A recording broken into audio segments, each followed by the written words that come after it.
Welcome everyone to this webinar. As you can see there, we're live on YouTube as well. And get ready for what is going to be a really insightful hour of kind of different topics, different points of view, and a bit of healthy debate as well. Welcome everyone to this webinar. As you can see, I've just got to switch that off so I haven't got my echo.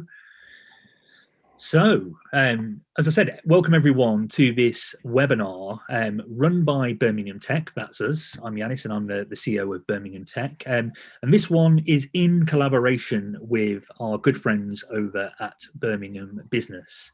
So thank you, Henry, for kind of collaborating with us and kind of bringing this to our audience as well. And of course, today it's all about artificial intelligence and the West Midlands. And before we begin, Henry, it'd be great to kind of, just give everyone a bit of an overview of what Birmingham Business is and your kind of role there as well. Thanks, Yanis, and many thanks. To introduce myself, I'm Henry Carpenter and I edit Birmingham Business, which is a bi-monthly B2B magazine for and about the business community of Birmingham and the West Midlands. And in our next issue, which comes out in March, we're running a special report on AI, and an edited version of this webinar will be appearing in that special report. So probably run over 5 pages of the thought.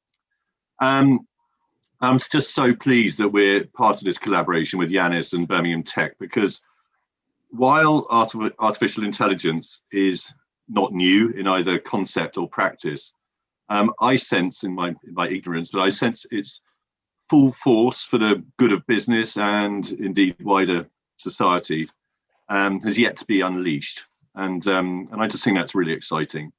So, Yanis, I'm going to hand back to you and just say I can't wait to hear the insight of our brilliant panelists over the next hour or so. Thank you. Thanks, Henry. Really appreciate that.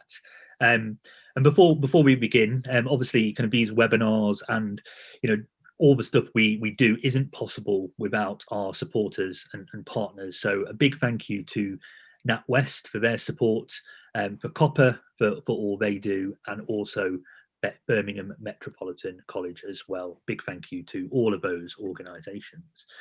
So without further ado, I'm going to kind of introduce you to our panel. So we've got Kari, Bjorn, Saab, and Paul.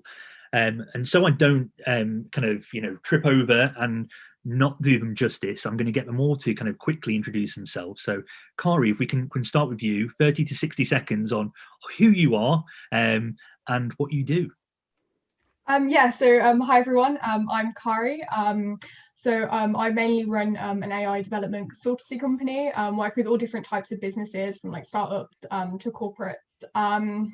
I also run a youth program, two youth programs called Youth for AI and Youth for Code, specializing in giving mainly like disadvantaged students really the tech skills that they need to go into tech careers. And as well as that, being quite involved with local government work recently. So I'm the co-lead for digital and skills for the Young Combined Authority, for the West Midlands Combined Authority. And have really been involved in shaping their recent digital roadmap plan for the region. So very good at just getting kind of that, firstly, youth voice involved in stuff like that, and also just having kind of a broad scope of what the region needs and how hopefully AI can fit into that. Wonderful. Thanks, Kari. And just thank you for being such a massive advocate for tech across the city and region, but also young people as well. I think it's so important that we kind of inspire young people to embark on careers in technology.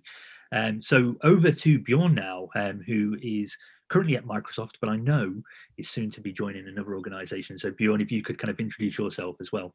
Yes, thanks everybody, and nice to have taken part here in this panel, and thank you to the audience obviously listening and watching us. So I'm a UK public sector CTO at Microsoft at the moment. What does that mean? I work with the majority of larger councils in England and help them with their digital strategy and transformation.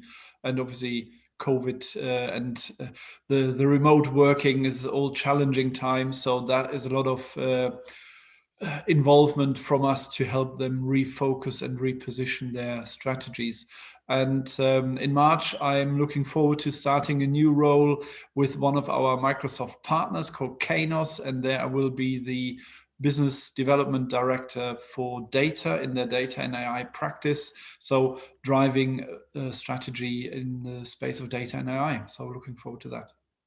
Wonderful, and kind of good luck with your new journey, Bjorn. I know that you'll contribute to many more of these sessions and again be an advocate for AI across the region. So over to Saab now to introduce yourself. Hi, thanks, Yanis. So I'm Saab. I'm the founder and CEO of Mooply. We're a fintech financial technology company based out of Birmingham, and we're using a lot of AI and big data to help our customers. My background has always been sort of startup and business from the day I left university. So that's all I essentially know. And I always come at businesses from the angle of helping the end customer with their problems, and every company that I've been involved with has always been born out of a customer's frustration with the way the status quo has always been. From my first startup, which was in fast-moving consumer goods, to my current financial technology. So hopefully I can provide some from business perspective on our call today. Wonderful, thanks, Saab. And Saab and I actually started our entrepreneurial journey together, so it's great to have Saab joining us. And last but not least, we've got Paul as well from the University of Birmingham. So over to you, Paul. Thanks. Hi, everybody. So I lead the Science to Industry Centre at the University of Birmingham, and essentially our job is to link in with national laboratories, so specifically the High Performance Computing Lab, and to promote HPC AI data technologies to industry. And I use industry in the widest sense. So it's not just private, it's public, and also the voluntary organisations. So for instance, we know there's an awful lot of really data intensive organizations, but we also know that data competency and sort of data engineering isn't terribly strong. And of course, if you don't have data that's curated, then frankly, you're not going to have much in the way of AI. Thanks, Paul. Yeah, I think that's a very sound point. Yeah, we have to kind of start with the necessities, which ultimately is good data. So keen to get more on that later on as well. So before we start with the first question, obviously we like to make these sessions as interactive as possible. So if you are watching on Zoom, then you can use the chat or Q&A function to engage with us. If you're watching on YouTube, then again, you can use the chat functionality, and I will kind of pass those questions on to the panel towards the end, or if relevant, throughout the webinar itself. So without further ado, we're gonna start with the first question. How can the West Midlands use artificial intelligence to create a region that is innovative, sustainable, and most importantly, benefits everyone? And Kari, I'd like to come to you first on that one, if I may.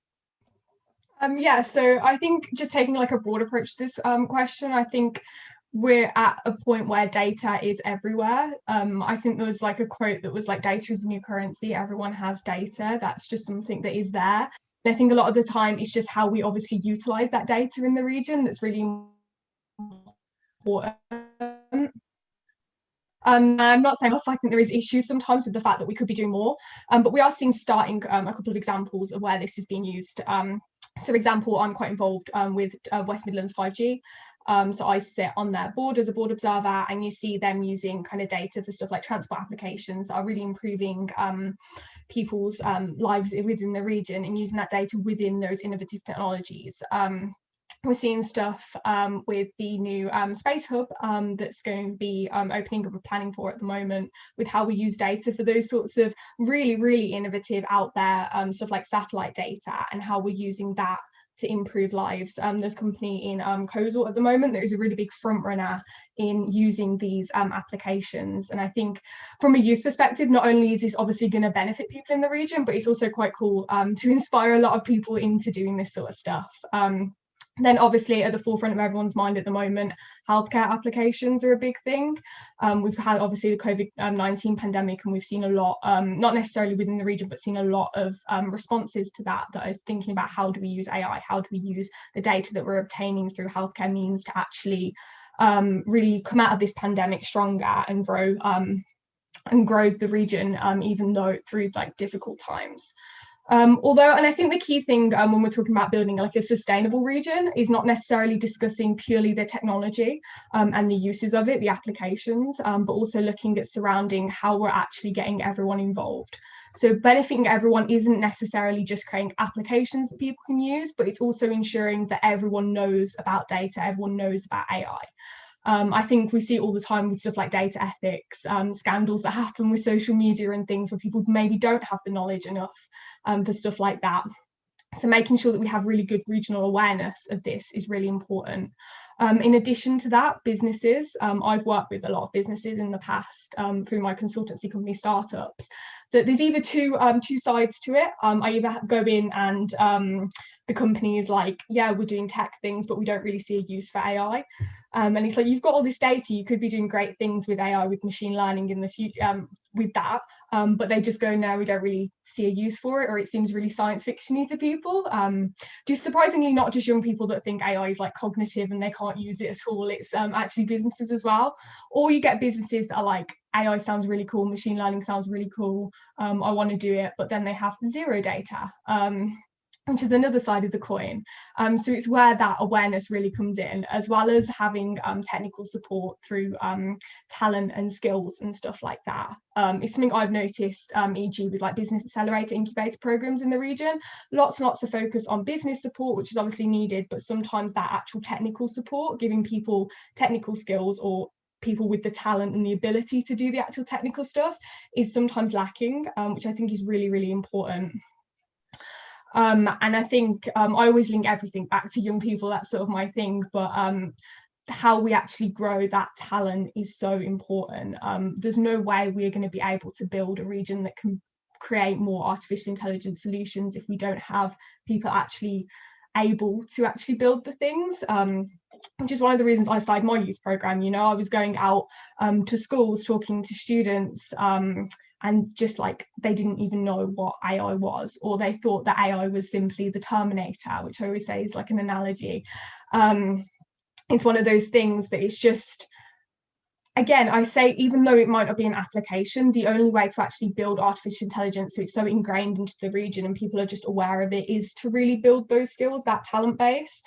And I think we see examples, and I've mentioned examples of where AI has been really used, really well used in applications in the region, but we see examples as well of companies that are actually doing really well with creating talent for the region and retaining talent for the region. I think we mentioned Kainos earlier, but I've been quite involved for a couple of years with their AI camp, and they do so well in really building that talent, getting students from universities, running hackathons, bringing that into their businesses. And I think more companies need to be taking that stand to, as well as just going, we want to use AI, we have data, to really be building that talent for the region, which I think is so important. So yeah, I just kind of want to summarize what I said, because I think I've covered quite a few points, but I think there's a lot of avenues where the West Midlands can be using AI for the future. Obviously, we're second city, Birmingham, it's such a big region, so much data, so many uses and so many use cases that you can just identify looking around. But I think we really need to like sort of stand up, up our game a little bit into actually how do we utilize this, really prioritizing innovative approaches, finding niches where maybe things haven't been done before, and really building that skills base. So having enough technical support, having enough support for young people who want to go into AI, and building that up as well, so we can really start to actually achieve these goals and see the benefits from that. Wonderful. So eloquently put, Kari, and kind of leading on from that, I want to bring kind of Paul into the conversation, because obviously Kari's spoken a lot there about kind of young people, and obviously kind of, you as a university are kind of bringing through that kind of next talent pool as well. But also she touched on something that you alluded to earlier, which was kind of the importance of data as well. So Paul, I don't know if you want to kind of touch on those 2 points. Yeah, I do. I want to start though by really offering a reflection in terms of the the overarching strategy for AI really in the West Midlands. And you may be aware there's a national AI council, and I think it would seem, really sensible for the West Midlands to actually have, a wise council that can bring, the weight not just of academia, but also industry and indeed the public sector. So you can start getting a bit of power behind the movement. And some of the work that we'll be doing at the university going forward is really taking what the state has had for many, many years, some top flight, high performance computing power, a good, a world-class research. So across data engineering technologies, software engineering, HPC, and we need to find a way of how we can engage with industry so they can draw on that resource.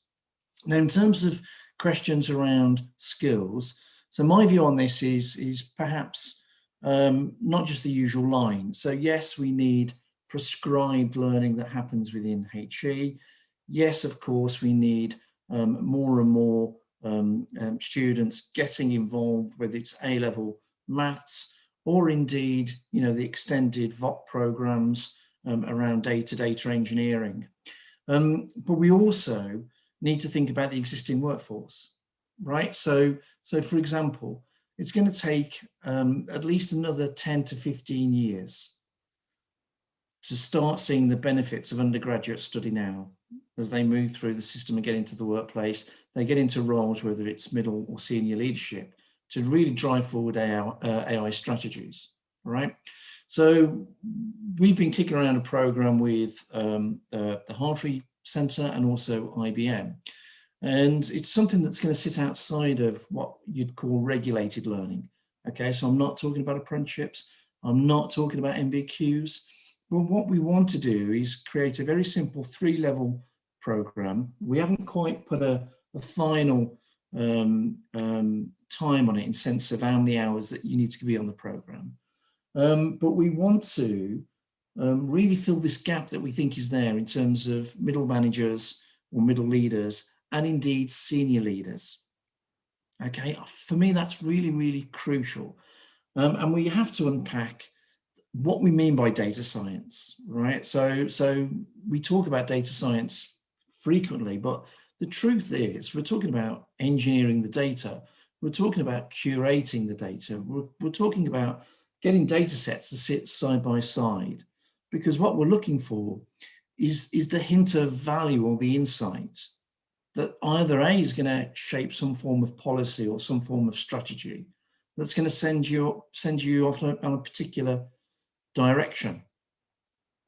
And then for me, it comes back to this idea of having a regional AI council, for the West Midlands, where you can draw together the key, whether it's the anchor institutions, local authorities and so forth. And you can start formulating then a hymn sheet, if you like. So you start exploding the bits of the machinery because you want it all to work together. Because, the opportunities are vast. Because AI doesn't lend itself to one particular industry or one particular type of practice. It's going to be everywhere. And some of the early examples are typically fixed in with social media or, the media platforms, whether it's Netflix or Prime or whatever. And if you think about, essentially they're machines, right? So for me, when I think about AI, I'm thinking about, well, these are machines. And yes, we have got to a place now where these machines are very sophisticated and these machines can learn. Okay. But it's almost that big message we've got to get across. And it's not scary stuff. It really isn't. I love that, Paul. And one of the things that we like to do kind of at Birmingham Tech is, I guess, not just be another kind of talking shop, is to move things forward and kind of create action. And I think that kind of idea around a regional AI council is such a great idea. How we go about doing it is another challenge. But even if I look at around the room today, we've probably got enough people who are connected to, local government, national government, across all forms of academia, and also kind of the business and startup world as well as enterprise. So actually, I'd like to explore that further as part of a kind of action point following this webinar. So thanks for bringing that up. Yeah, absolutely. And I think it's fair to say as well that, the UK's pedigree, its track record when it comes to science and tech is simply world standing. We should be proud. It was British engineers, in truth, that really got the whole thing going. And there's a piece that I've written for Henry's magazine that we publish shortly. And I've tried to sort of almost offer this bit of a historical context, in terms of where this whole movement's come from, and, what does the future look like? And maybe the new workplace philosophy is dataism. Indeed. I think it's interesting stuff. It is. And Henry, can we share that piece with the audience when we have it ready? Because I think that would be great kind of extracurricular activity for our viewers. I was just unmuting the wrong thing there. Of course, absolutely. Beg your pardon. Yeah, be delighted. And it's excellent. I read it today, and it's a really great. Provides a narrative and a context, and it makes the whole organism, concept, stick together. It's great. Wonderful. And kind of leading on from that whole discussion, really. Bjorn, I'm keen to bring you into the conversation here and understand how the businesses that are operating across the West Midlands can start to use AI to enhance their current operations. Kari identified two big challenges there. Number one, it's scary, and number two is we haven't got the data. So how can people start to take advantage of AI?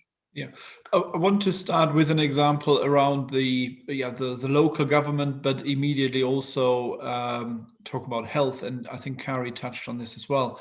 So, typical scenario: a citizen, maybe a slightly older citizen, has an accident and needs to be admitted to hospital, and even though the person was living at home beforehand, through the course of the treatment, it is then deemed, the person needs to go into a care home permanently or temporarily. The councils who operate the care homes, although there are individual organizations, but ultimately it's the council's responsibility to find a place in the care home. The councils at the moment haven't got a single view to say, there's a space. And what then happens is obviously the hospitals, with the demand, not just now with COVID, but in general, have an urgency to release the patient. And obviously nobody wants to stay in hospital longer than necessary. So what happens is councils are being fined if they can't admit somebody into a care home. I can't be sure on the timeline, let's say a week or whatever the timeline is. So because of this overlap of a process, a handover between the NHS trust who runs the hospital and the council, we must be able to use AI to say, okay, if somebody is in hospital and has a certain, medical condition, AI should be able, with all the facts that we know, to predict and determine how long somebody will be in hospital for, more or less. And there's enough historic data available. At the same time, councils should have, through the data they have from the care homes, an opportunity to build a data model and an AI model to predict when am I likely to have a free space available, or are there free spaces right now? So it's not just about prediction, but it's also about real-time data, real-time analytics. And this overlap, this end-to-end process, it would benefit everybody. The councils will pay less fines. The hospitals have a better bed utilization and more free beds. And a person can have the care in the most appropriate place. You don't want the care in a hospital if it's better cared for in a care home. So this really touches everybody, the citizens, the NHS world, and the local government. So, and we as West Midlands, with so many councils in the area, just of the proximity and the geography we have, I think it would be fantastic to really stand up a project with the relevant NHS trusts and all the local councils in the area. Definitely, and it's interesting, something you touched on there, Bjorn, which I think not a lot of businesses and organisations think about, is also it's historical data, but also kind of open source data as well, and data from other sources. Yes. So not relying on the data that's available to them as an individual organisation, because that enriches it and that makes it a lot more contextual. So yeah, are you seeing a lot more of that as well? Absolutely, there's more and more data being made publicly available, which is a great thing. Data, because it's a commodity, it's worth sharing. We just need to be mindful in one specific aspect as we are building AI models, and Paul touched on this. It's trained machines, and we're training the machines and the AI models with data. As data is made publicly available, we need to be mindful of how the data is captured and what's the data set, so that we're not ending up having a biased trained AI model. So public data is great. We just all need to be conscious of how we use the data, and have we got sufficient and broad enough data. And I think it's that kind of open, transparent approach as well with data to inform the public and your customers that you are using it in that way. In my experience, when you are open and transparent, people and you're using it for the value of that customer or individual, people are open to it. I think it's when people use it for things that people might not be aware of that there becomes more challenge and skepticism. So yeah, some really good points there. Saab, if I can bring you into the conversation here, because you're obviously an organisation, in the West Midlands, who are, embarking on, a fintech proposition, and you're keen to put AI, at the centre of everything you do. You talk us through what that looks like. Yeah, I think as I sort of mentioned in my earlier introduction, I always come at my business ideas always are born out of sort of frustrations I as a business owner or my customers have, and just sort of touching on sort of your question. Firstly, I think it's worthwhile a business trying to understand the kind of processes that they need help with currently. And I think that's definitely the angle that Mooply's taken, right? Because we're in the unique position of building a startup from the ground up, so we're able to tailor our proposition directly to the problems that customers are currently facing, or what I as a customer would want out of a service, particularly the one that we're sort of pitching to. So I think for a business, it's very much so understanding their current processes if they're already an established business. And there are a whole host of ways in which AI can help sort of facilitate those sort of operations currently. I mean, one of the things that we're sort of building, but not much of our focus is on it at the moment, is around sort of virtual assistants, right? We're all familiar with the Alexas at home, and we probably more often than not ask it a sort of a silly random question like, how long does it take to boil an egg or something like that. But I think it has a very sort of pertinent effect on businesses themselves. I mean, we can use these kind of virtual assistants for our own customer services, and they can provide sort of real-time support to those customers in need. Certainly where sort of human constraints or budget constraints are a real thing, right? They can help you almost prioritize which customers need the most urgent help, and that ultimately leads to an improvement in the customer journey and improving sort of customer retention rates, right? Which is a big thing certainly for us in the financial industry. And I think most of the panelists have touched on sort of the data. You need the data essentially sitting behind the machine learning algorithms to train them effectively. But I always tend to sort of focus on, okay, what good will it ultimately do for my customers and my business? And the aspect of sort of predictive behavior is quite big, you know, analyzing customers' behaviors online and then tailoring your business products or your services directly to that customer, and those particular demographics, you know. And around the analysis of data, which is sort of my favorite topic, certainly what we're doing at Mooply, is how can we interpret and collate that data very quickly and efficiently, to provide sort of unique insights for our business, our staff, and our customers. I mean, one of the things we're doing at the moment is, obviously when we get a client onboarding onto Mooply, we assess the application that they've done for the loan, enrich that with a lot of open banking and property data.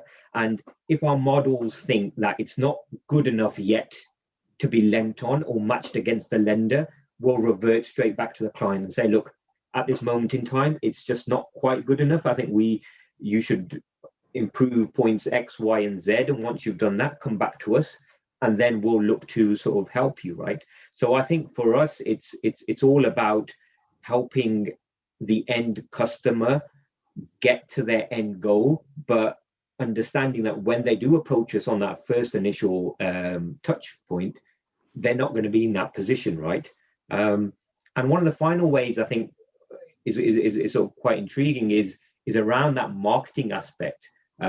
Certainly sort of marketing your product or services to your sort of target audience, which can be very effective. And we've seen that done very well with sort of the online clothes retailers, right?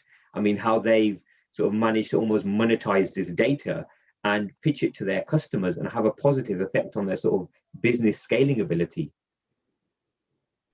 Yeah, I think kind of the most important thing is thinking about what your end goal is, right? As a business, how do you want to enhance the customer experience, and make it really an effortless experience ultimately? How do you remove some of those barriers using AI?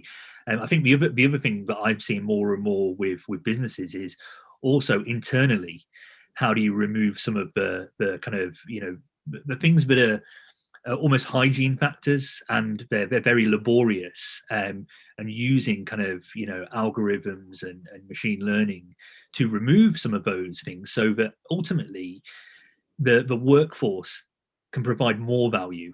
And I think that's kind of, you know, what we're seeing there. So thanks, Saab. So again, what I'm keen to kind of understand, and Paul, I'm going to come to you on this one first, if I may, is where should businesses start when exploring AI? Because there is so much information out there. You know, like everything, it's hard to decipher. But with AI, almost kind of, you know, it's amplified. So, you know, what's your advice to organisations? I think you've got to look for trusted sources in terms of information. I mean, you're right. You know, the internet's awash, isn't it, in terms of what you can, what you can't do. But I think also it's perhaps there's value in thinking about AI in the sense that AI is very, very good at doing heavy lifting. Okay, there's no two ways about that.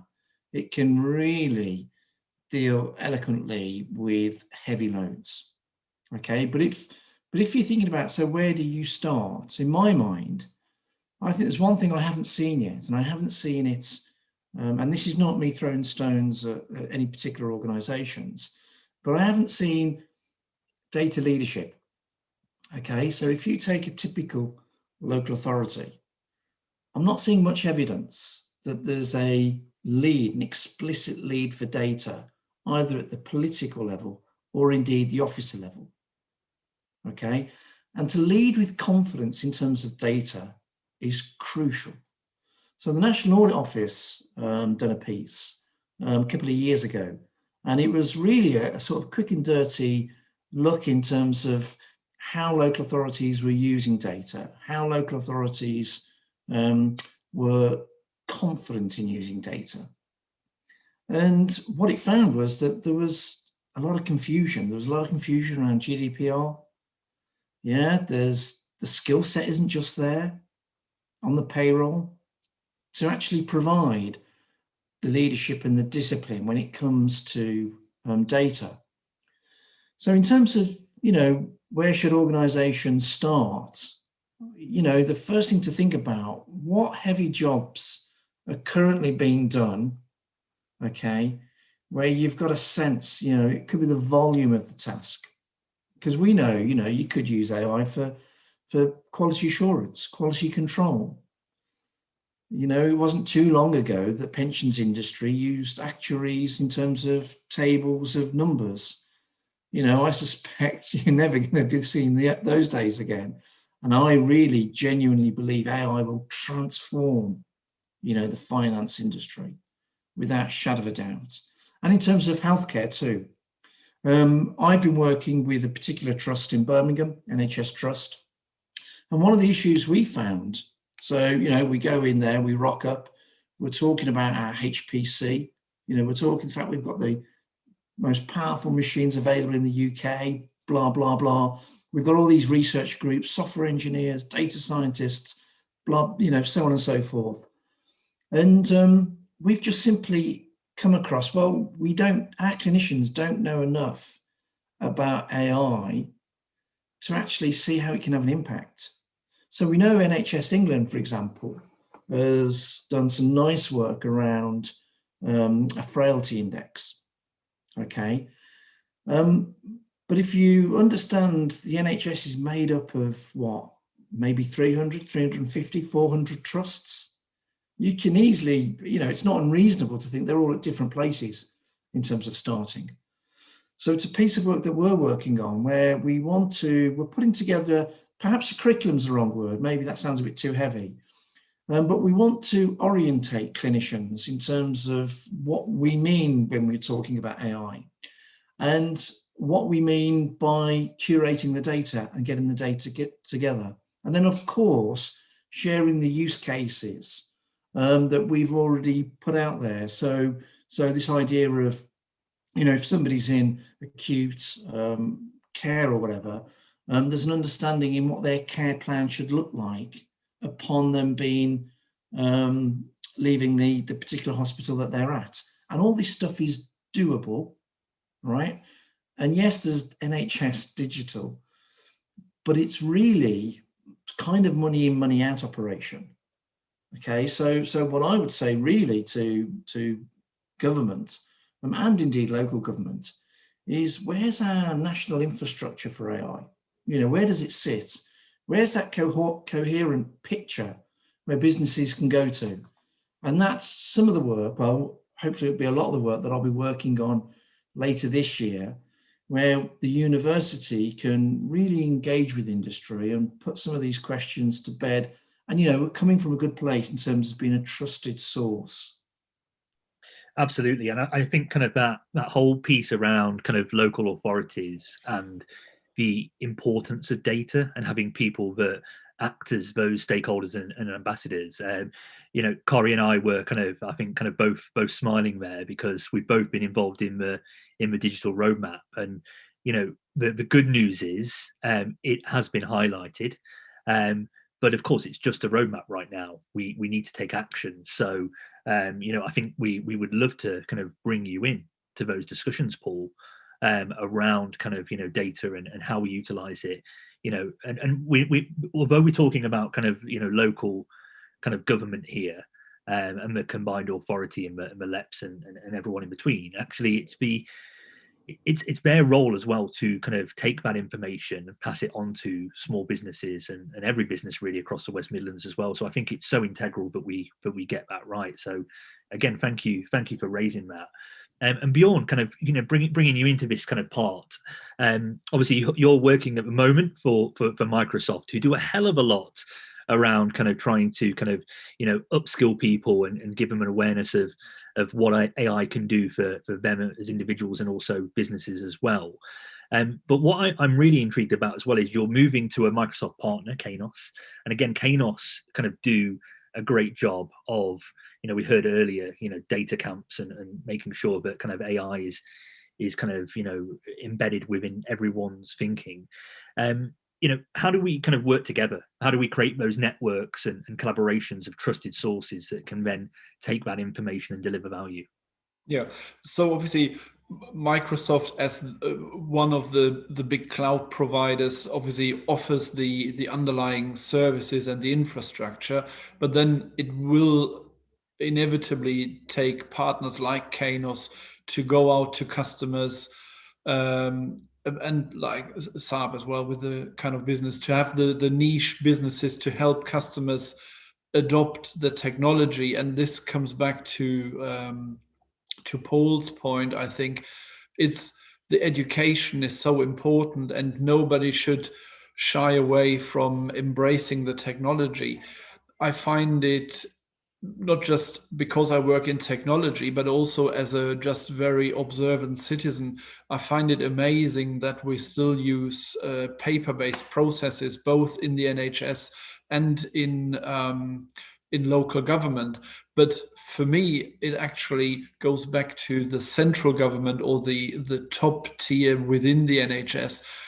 Yes, of course, it's fine to have individual NHS trusts and they're operated as individual businesses, but we should have a top-down approach on what architecture and what systems should be used, so that patient data can seamlessly and, again, real time, flow to wherever it needs to flow, that it's made available there.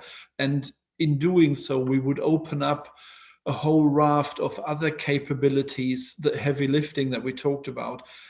If patients, and I'm not saying to disclose every patient's data, but key aspects of a person's health, if we look at that across the country to say, we see an increase in, I don't know, increased blood pressure across the certain types of population, if we overlay that with geographical data, with I don't know, other aspects where people live, all the kinds of information, all of this overlaying with AI, we can get insights from something we can't even imagine today. So it needs organizations to implement the technology to help customers overcome this gap, this knowledge gap, but it needs ultimately residing with the organizations to be willing to adopt that. And maybe that's why I'm saying the top-down approach, being empowered for that to be adopted.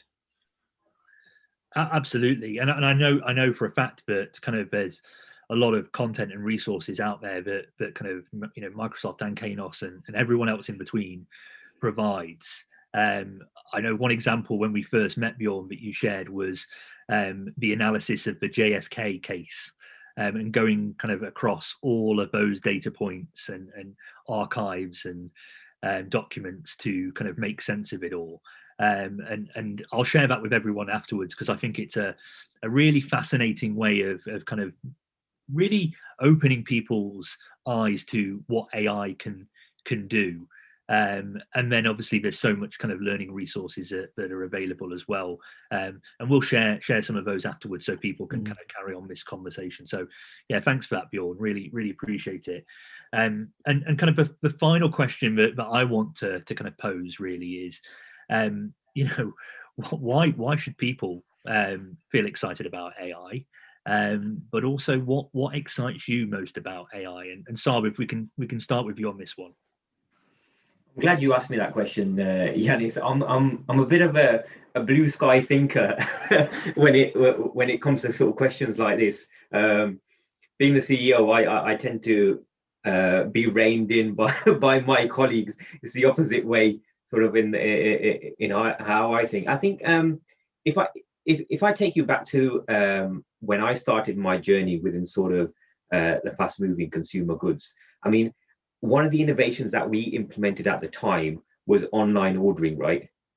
Now, that was revolutionary for the noughties at that time, but now we wouldn't think twice of anything like that, If we came across a business that didn't have some kind of e-commerce offering, we would think that's a recipe for disaster almost, right? So it's just the way that technology evolves as time goes on. And just sort of touching on one of Bjorn's points, especially within sort of financial services industry, we had the same problem that the healthcare had. we've got all these banks sort of sitting on all this data, but how do the startups actually get access to that? And the way that was sort of facilitated was by way of regulation, right? Governments literally stepping in and regulating the market and opening up those markets to startups and other companies like us, so we can have access to that data and we can begin analyzing it for the betterment of the sector itself or for the customers, right? And I'm just thinking whether that is a route that the government needs to take, certainly within healthcare. But I think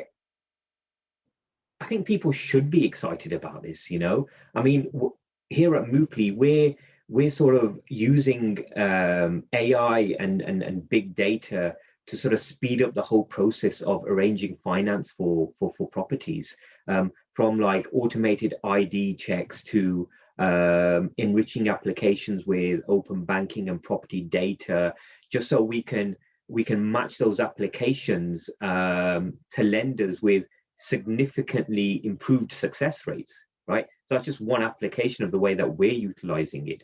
But I think embracing AI is something that I think everyone should do, definitely for the future. I mean, it's got the potential to break down barriers and have a positive effect on everyone's lives. I mean, from improving the mundane, like grocery shopping, right, all the way through to medical advancements, speeding up mortgage applications and sort of space exploration.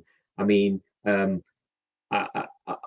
read previously that AI has been used to detect cancers more accurately at earlier stages, right? It's I think the analysis of sort of mammograms in breast cancer is wide use in the US now, and they can sort of detect breast cancer 30 times quicker than humans with almost 99% accuracy, right? And we find it increasingly in use with embedded with sort of consumer wearables now, so sort of Fitbit watches and what have you. So doctors can sort of detect early stage sort of heart disease, right?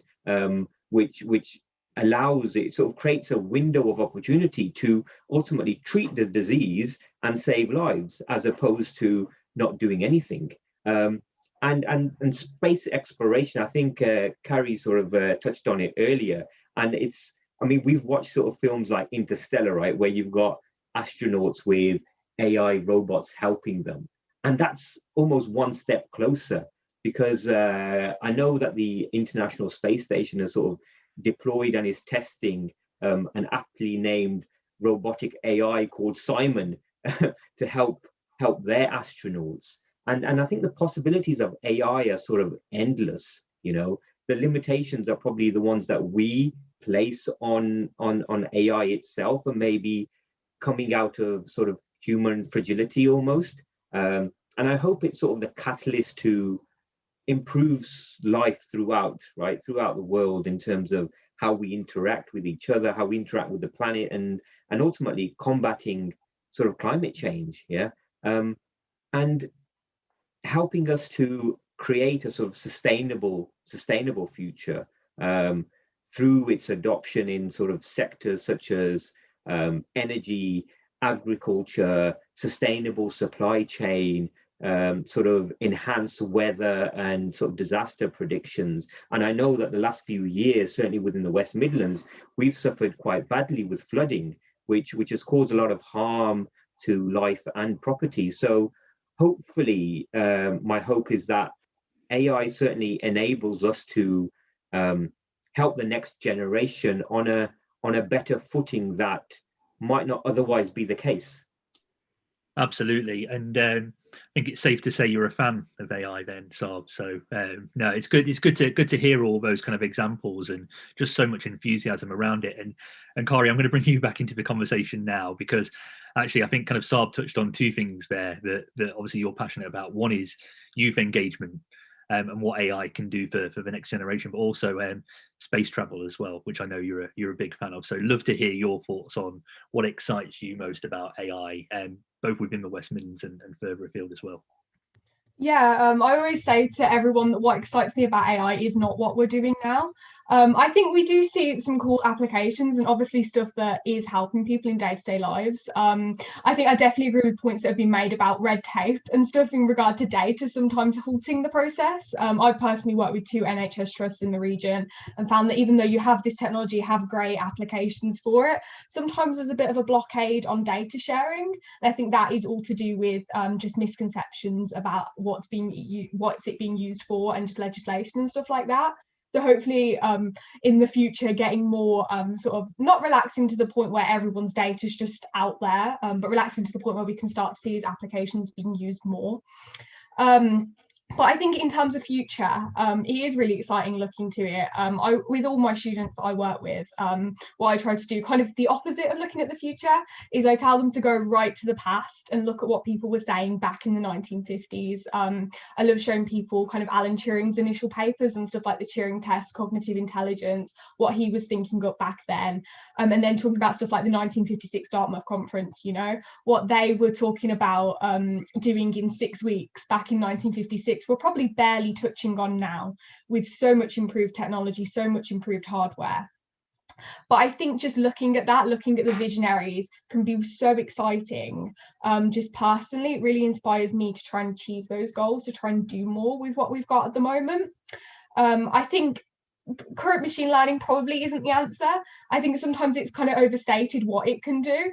It's something that I found with my students. You've got stuff like Alexa and models like that I always say they're dumb. They're not that smart. They're nothing like humans. But I think just that real push, that thing to recognize that maybe these things aren't doing what they should be doing. What can we do to achieve that? And it's so exciting reading stuff like you see stuff DeepMind's doing with AlphaGo and reinforcement learning.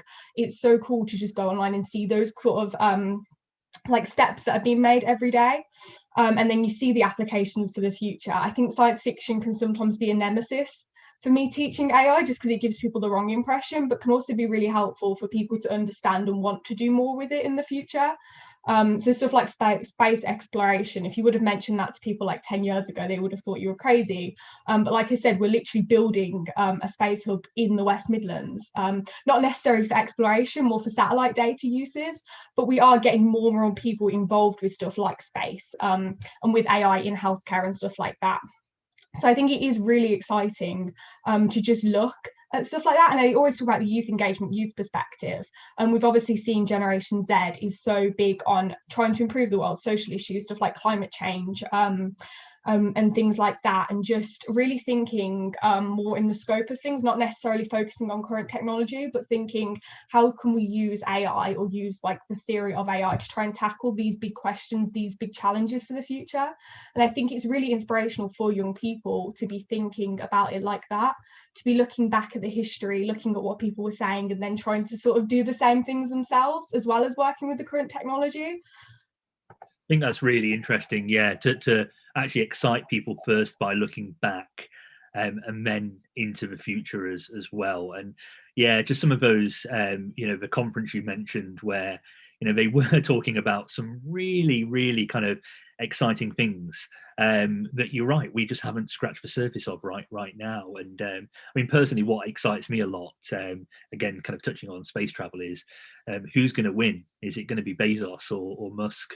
They're both investing so much of their time and wealth into kind of winning that race. It's the US and Russia all over again. But this time both Americans, and obviously you've got other people around the world as well. So fascinating to see how that all plays out in the future. We're gonna kind of move on to questions now. We've got kind of about 6 minutes to cover some questions. The first one is almost the opposite of that. What are the pitfalls and what worries you about AI? And Paul, if we can come to you for that one first.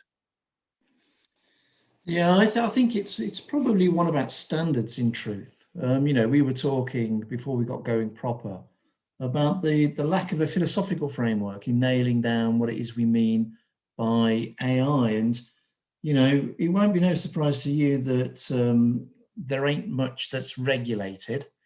We know of the horrors of bias. And if if we're not really disciplined in terms of how we apply the underpinning AI tech, okay, it's fair to say that we can going to cause an awful lot of harm. All right. And whilst, you know, music playlists are really, really innocent, aren't they? And they come up with recommendations. If you're putting forward mortgage applications, okay, if you're the police and you're moving into the realms of predictive and preventative policing using this kind of tech, it's really, really critical that, you know, there's space to reflect and to test what it is that you're doing, because it's so easy to get the maths wrong. You know, it really is easy. And it's almost a bit like the press, isn't it? You know, you see something written down, you see it in a national paper and therefore it's true. Or indeed, you know, if you see something on TV. So the critical thinking is really, you know, of importance. And I know we've moved on to questions, but one thing I was going to say about the last piece was, you know, what excites you. The power of AI to discover is phenomenal. Okay, so the university, we do a couple of things, I guess. We teach, we create knowledge, okay, but there isn't an academic that can compete with AI. You know, you can ingest what, 26 million citations and see where the patterns are. You know, that's not possible doing a literature review when you're trying, you know, you're researching in a new field. So the power to discover is breathtaking. But then the inverse of that, of course, the power to do harm through poor practice.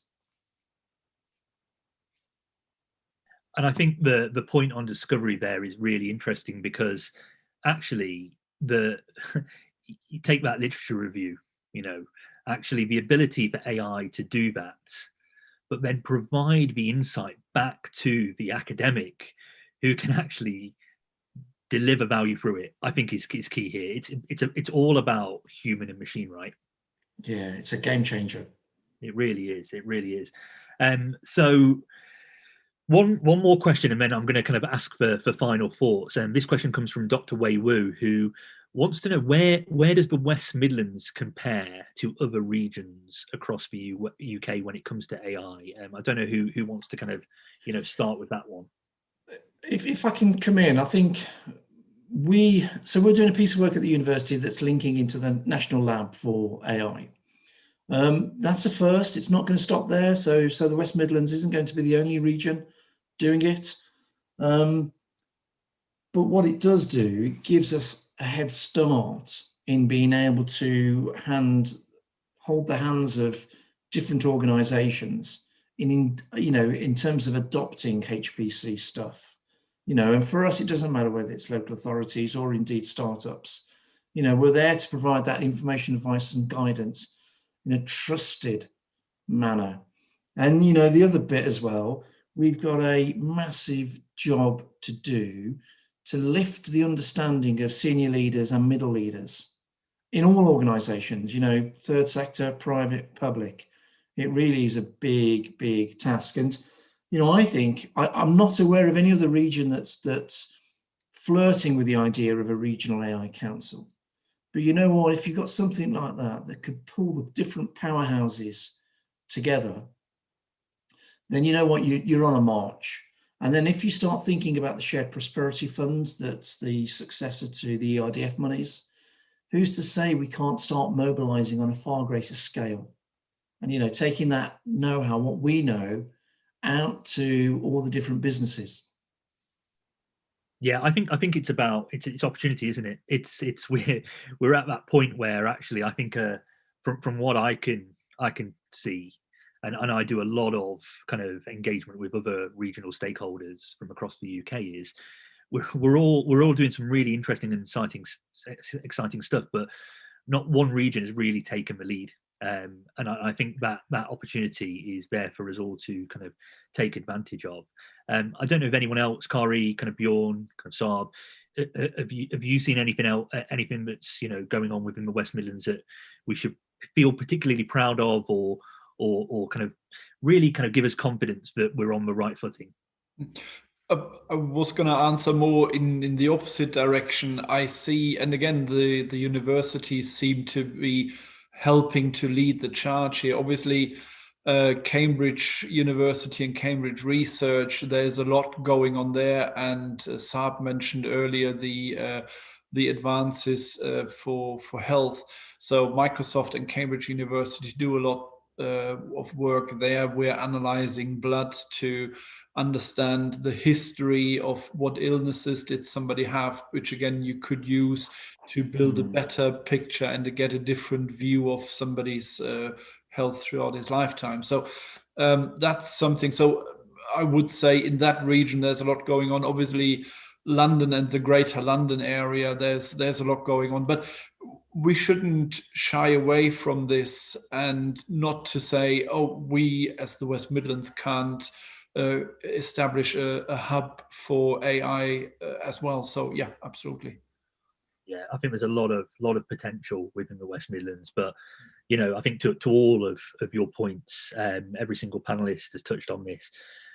We just need to work together and form some kind of framework to enable us to achieve what we can across the region. So I'm personally very excited and full of optimism, but it's about taking action now, I think, ultimately.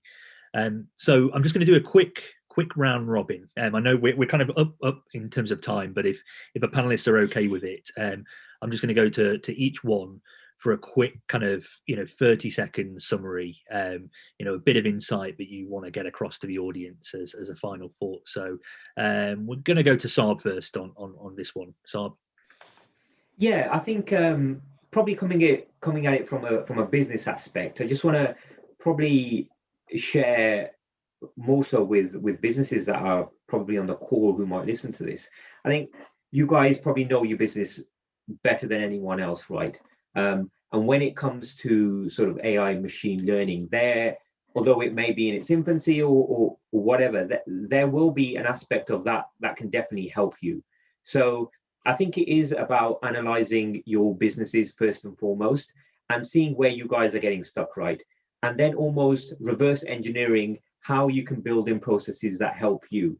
And you can start at something very simple from customer service, like I mentioned earlier, all the way through to more complex kind of manufacturing processes or whatever.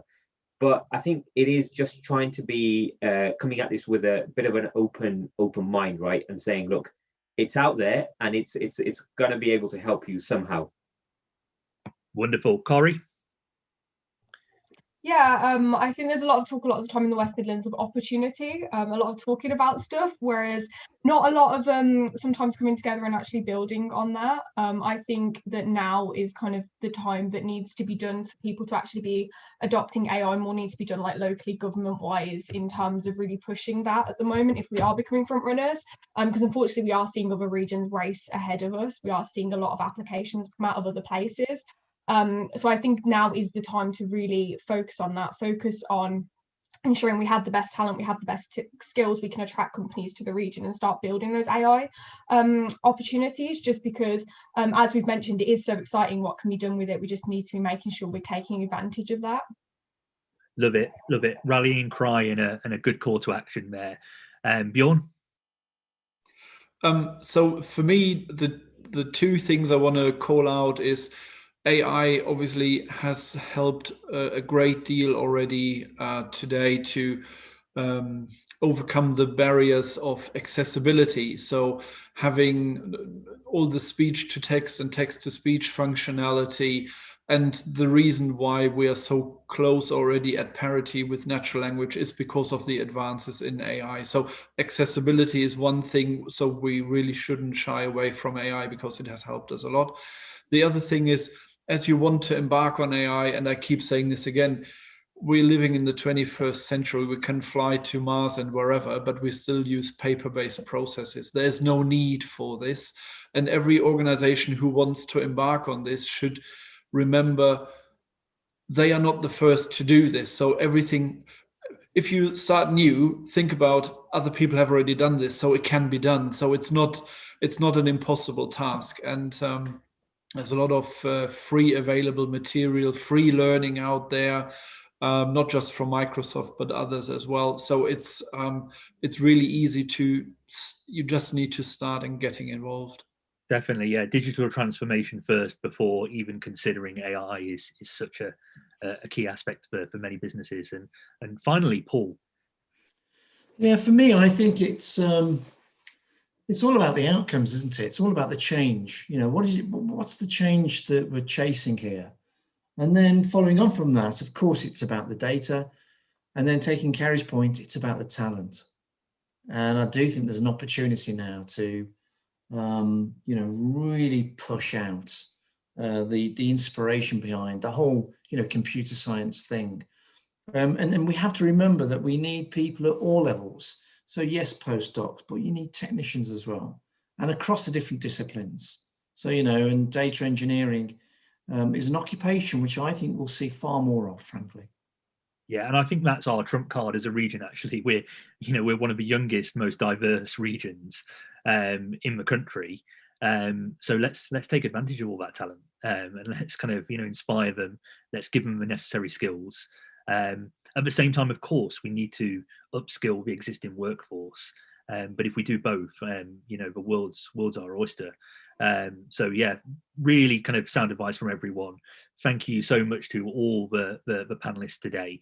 Obviously, I've just put this slide up for the last couple of minutes to really give you an understanding of what we do as an organisation as well. I think a lot of people know us from Birmingham Tech Week, and AI will absolutely be on the agenda.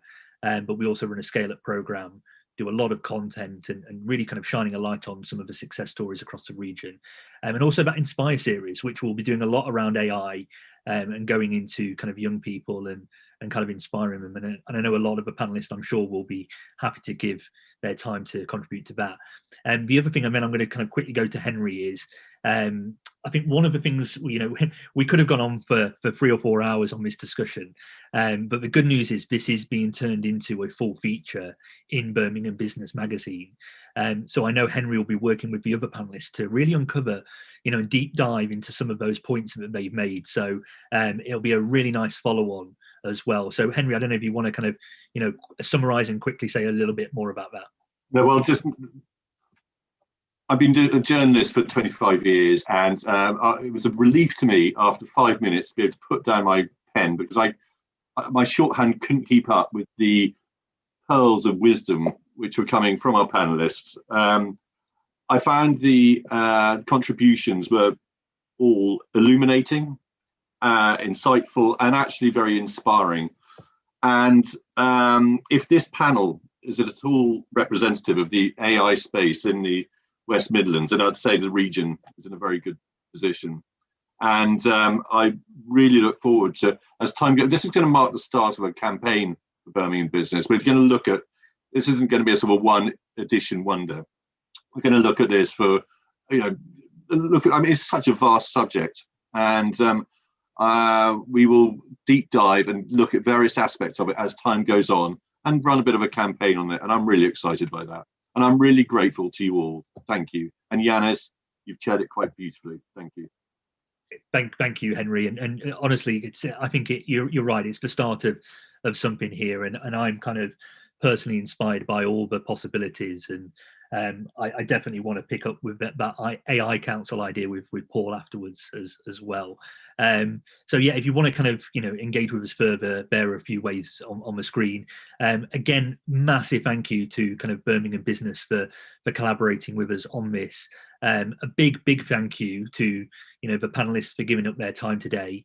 I know we ran over, so a bigger thank you to you all. And also thank you to everyone watching us via YouTube, and also that have joined us on Zoom as well. We really appreciate you taking the time out of your day to be a part of this. So yeah, really that's it. That's all that's left to say. Enjoy the rest of your days. And yeah, we'll look forward to sharing with you the kind of write-up and kind of more stuff that will come out of this. So